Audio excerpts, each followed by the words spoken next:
नमस्कार विद्यार्थी मित्रांनो, आज आपण पाहणार आहोत लिमिटेशन ऍक्टचा सेक्शन क्रमांक 19. चला तर सुरुवात करूया. तर सेक्शन 19 आपल्याला काय सांगतो? Effect of payment on account of debt or of interest on legacy. म्हणजे सेक्शन 19च्या नुसार काय आहे, जेव्हा देखील एखादी व्यक्ती दुसऱ्या व्यक्तीसाठी लायबल असते, म्हणजे जेव्हा देखील एखादी व्यक्ती दुसऱ्या व्यक्तीकडनं काही पैसे घेते, ठीक आहे, आणि ती व्यक्ती जी आहे तिला ते पैसे दुसऱ्या व्यक्तीला काही कालावधीमध्ये परत करायचे असते, परंतु जी लायबल व्यक्ती आहे ती दुसऱ्या व्यक्तीला ते पैसे ठराविक कालावधीमध्ये देत नाही. अशा वेळी दुसऱ्या व्यक्तीचं काय होणार? कॉज ऑफ ऍक्शन अराईज होणार, बरोबर. म्हणजे तो लिमिटेशन ऍक्ट नुसार प्रिस्क्राईब पिरियड मध्ये काय करू शकतो? न्यायालयामध्ये जाऊन खटला दाखल करू शकतो. परंतु जी लायबल व्यक्ती आहे ती काय करते? प्रिस्क्राईब पिरियड संपण्याच्या अगोदरच आणि खटला दाखल करण्याच्या अगोदरच जी व्यक्तीच्या संबंधित ती लायबल आहे त्या व्यक्तीला जाऊन पार्ट पेमेंट करते. पार्ट पेमेंट म्हणजे काय? की उदाहरणार्थ थोडेसे पैसे दिले, किंवा इंटरेस्ट म्हणजे व्याज दिलं, किंवा प्रिन्सिपल म्हणजे मुद्दल दिलं, व्याज दिलं, मुद्दल दिलं, असे थोडेसे पैसे पण त्यांनी दिले, तर अशा दिवसापासून काय होणार? नवीन प्रिस्क्राईब पिरियड सुरू होणार. हे सारखंच आहे सेक्शन 18 नुसार. सेक्शन 18 मध्ये काय होतं? जेव्हा ती लायबल व्यक्ती एक्नॉलेजमेंट देते इन रायटिंग आणि साईन करते, तर जेव्हा जेव्हा ती व्यक्ती दुसऱ्या व्यक्तीला एक्नॉलेजमेंट देणार तेव्हा तेव्हा नवीन प्रिस्क्राईब पिरियड सुरू होणार. जसं सेक्शन 19 मध्ये काय आहे? जी व्यक्ती लायबल आहे जेव्हा जेव्हा ती पार्ट पेमेंट करेल त्या दुसऱ्या व्यक्तीला ज्याला ती लायबल आहे, अशा अशा पेमेंटच्या वेळेस जेव्हा जेव्हा तो पेमेंट करेल तेव्हा काय होणार? नवीन प्रिस्क्राईब पिरियड काय होणार? सुरू होणार. उदाहरणार्थ ए ने बी कडनं 2 लाख रुपये उधार घेतले एका वर्षासाठी. आता 1 वर्ष उलटून गेलं तरी देखील ए आहे त्यांनी बीचे पैसे त्याला परत केलेले नाहीत. आता इथे काय झालं? बीचा कॉज ऑफ ऍक्शन अराईज झाला. बी काय करू शकतो? न्यायालयामध्ये जाऊन एच्या विरुद्ध खटला दाखल करू शकतो. परंतु प्रिस्क्राईब पिरियड संपण्याच्या अगोदर आणि बी न्यायालयामध्ये जाऊन खटला दाखल करण्याच्या अगोदरच ए काय करतो? बी ला पार्ट पेमेंट करतो. म्हणजे काय? उदाहरणार्थ 2 लाखामधून तो 50,000 रुपये बी ला देतो. मग ज्या दिवशी ए ने बीला 50,000 रुपये दिले त्या दिवशीपासून काय होणार? नवीन प्रिस्क्राईब पिरियड स्टार्ट होणार. मग जेव्हा जेव्हा देखील ए बीला पैसे देणार त्या त्या दिवशी काय होणार? त्या त्या दिवशीपासून नवीन प्रिस्क्राईब पिरियड सुरू होणार. It is similar to the acknowledgement under section 18, बरोबर.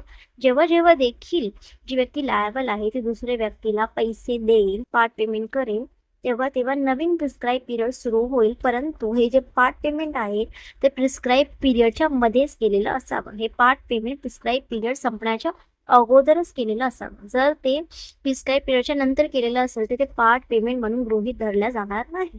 त्याच्यामुळे हे जे पार्ट पेमेंट आहे it should be done within prescribe period and not after it. Okay. आता सेक्शन 19चा प्रोव्हायझर आपल्याला काय सांगतो? हे जे देखील पार्ट पेमेंट आहे ते 1 जानेवारी 1928च्या नंतर केलेलं असावं.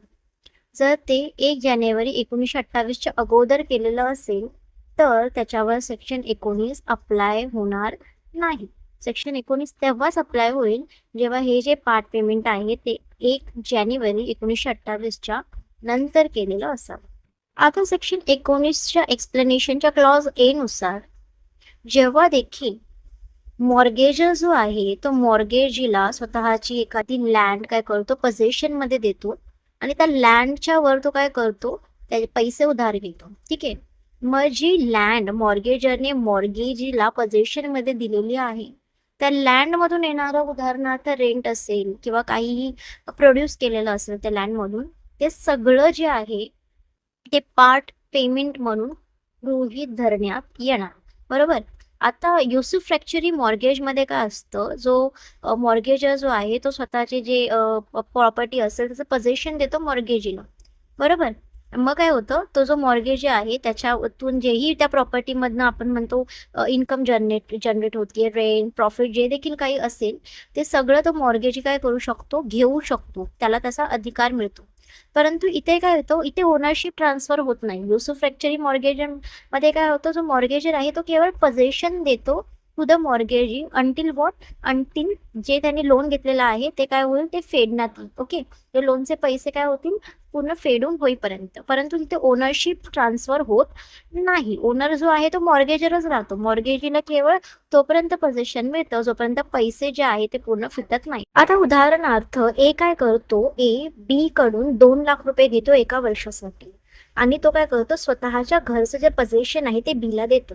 म्हणजे ए स्वतःचं घर जे आहे ते बी कडे गहाण ठेवून 1 वर्षासाठी त्याच्याकडून काय करतो, 2 लाख रुपये घेतो. आता 2 वर्ष निघून गेली तरी सुद्धा ए ने बी चे पैसे परत केले नाही. ते इथे बी चा कॉज ऑफ ऍक्शन राईज झाला, बरोबर. तर आता ए ने जे घर बी कडे गहाण ठेवलं होतं, ठीक आहे, त्या घराला रेंटने देऊन, त्या घराला भाडे तत्वावर देऊन बी काय करू शकतो, त्या घराचं रेंट घेऊ शकतो.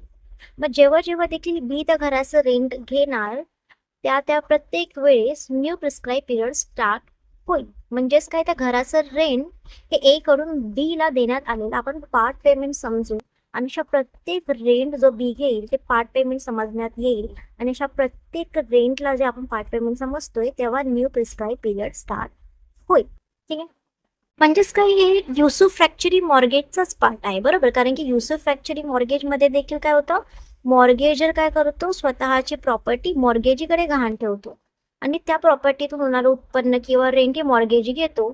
त्यालाच आपण या क्लॉजद्वारे पार्ट पेमेंट समजू शकतो.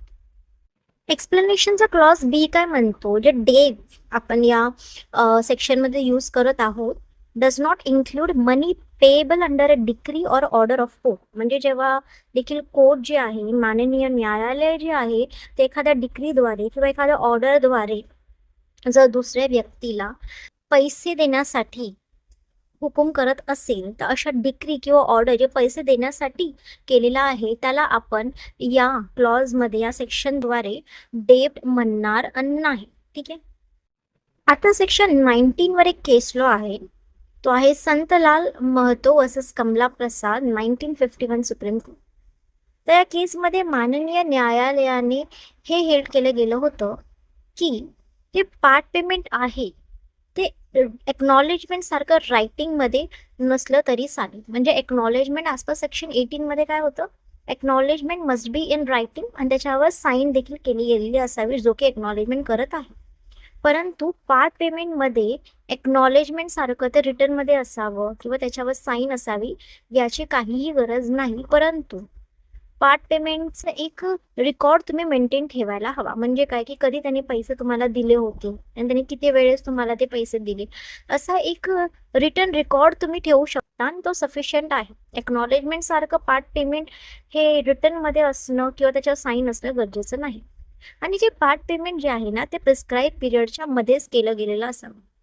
आता आपण पाहिलं की एक्नॉलेजमेंट करणं गरजेचं नाही, परंतु ते तुम्ही करू शकता. म्हणजे तरी ते गरजेचं नाही आहे, पण याचा अर्थ असा नाही की तुम्ही करणं चुकीचं आहे, तुम्ही करू शकता. आणि हे एक्नॉलेजमेंट जे आहे ते प्रिस्क्राईब पिरियडच्या नंतर देखील करू शकतो, परंतु पार्ट पेमेंट जे आहे ते प्रिस्क्राईब पिरियडच्या आधीच केलं गेलेलं असावं. म्हणजे काय, की पार्ट पेमेंटचं एक्नॉलेजमेंट करणं गरजेचं नाही, परंतु जर तुम्हाला ते करायचं असेल तर ते एक्नॉलेजमेंट तुम्ही प्रिस्क्राईब पिरियडच्या नंतर देखील करू शकता. परंतु पार्ट पेमेंट जे आहे ते प्रिस्क्राईब पिरियडच्या मध्येच करणं गरजेचं आहे. जर पार्ट पेमेंट हे प्रिस्क्राईब पिरियडच्या नंतर केलं गेलेलं असेल तर ते ग्राह्य धरलं जाणार नाही. हेच माननीय न्यायालयाने या केसमध्ये हेल्ड केलं होतं. आय होप हे लेक्चर तुम्हाला आवडलं असणार. असंच मराठीमध्ये लिमिटेशन ॲक्टचे लेक्चर तुमच्यापर्यंत पोहोचण्यासाठी चॅनलला सबस्क्राईब करा, तुमचे विचार कमेंटमध्ये कळवा आणि हे लेक्चर्स अधिकाधिक विद्यार्थ्यांपर्यंत पोहोचवा. तोपर्यंत अभ्यास करत राहा. Thank you so much.